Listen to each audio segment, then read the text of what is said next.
Jealousy, the silent emotion that creeps in uninvited. One moment, you're fine. The next, your partner laughs at someone's joke, texts someone you don't recognize, or gets a compliment, and suddenly, your heart tightens, your thoughts spiral, and you find yourself overanalyzing every detail. You don't want to feel this way. You don't want to be that partner. But the feeling is there. Real, raw, and consuming. The truth is, jealousy isn't just about what your partner does, it's about what you believe deep down about yourself, your worth, and your safety in love. If you've ever felt ashamed for feeling jealous or struggled to control it before it ruins something beautiful, you're not alone. Today, let's go beyond the surface. We'll explore why jealousy exists, what it's trying to protect, and how to manage it in a way that transforms your relationship, starting from within. Jealousy is not a flaw. It's not proof that you're insecure or toxic. In fact, it's an emotional signal, a psychological alarm that's trying to warn you, hey, something feels unsafe. This signal often comes from your past, maybe past betrayals, abandonment, or childhood experiences where love felt inconsistent or conditional.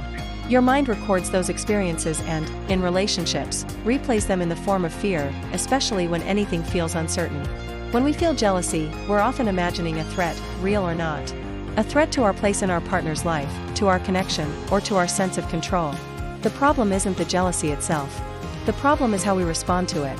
Most of us react by clinging, accusing, comparing, or shutting down. And ironically, these reactions create the very disconnection we were afraid of in the first place. So how do we stop jealousy from taking over? Step 1. Understand the root. Ask yourself, what is my jealousy really trying to tell me? Am I afraid of losing them, or do I feel I'm not enough for them? Self-awareness breaks the loop. You stop being blindly driven by emotion and start becoming curious about it.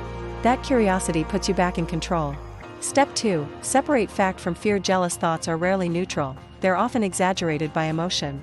He smiled at her, he must be interested. She didn't text back fast, something's wrong. Stop. Breathe. Ask yourself, what do I know for sure, and what am I assuming? Most of the time, the fear lives in the assumption, not in reality. Step 3. Talk to your partner, not at them. When jealousy is ignored, it festers. But when it's expressed from a place of honesty, it opens space for connection. Instead of accusing, say, I noticed I felt a little jealous when this happened, and I think it's coming from my own fears. I wanted to be honest because I value our trust.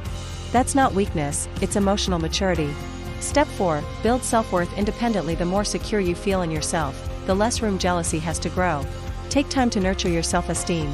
Celebrate your strengths. Heal your wounds. When you see yourself as worthy and lovable, you no longer feel like you're in a competition for someone else's attention, you know you're enough.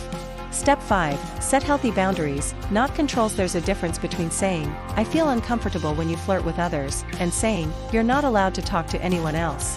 One invites understanding. The other demands obedience. Boundaries protect love. Control suffocates it. Step 6. Reframe your mindset. Instead of seeing others as threats, practice seeing them as proof that your partner is attractive, valuable, and desirable, and they chose you. Let that reinforce trust, not fear. Jealousy doesn't have to mean panic. It can mean presence. It can mean you care. Over time, when you deal with jealousy this way, something powerful happens. It loses its grip. Your relationship becomes a space of mutual trust instead of emotional defense. And your love feels lighter, deeper, and more rooted in choice than fear. Jealousy doesn't mean you're broken, it means you're human. It shows up when you love deeply, but fear silently. The goal isn't to kill jealousy, but to understand it. To meet it with compassion instead of shame. To manage it so it doesn't manage you. Because the truth is, trust isn't the absence of jealousy, it's what you build in spite of it. And when you grow past the fear, you don't just save your relationship, you save your peace.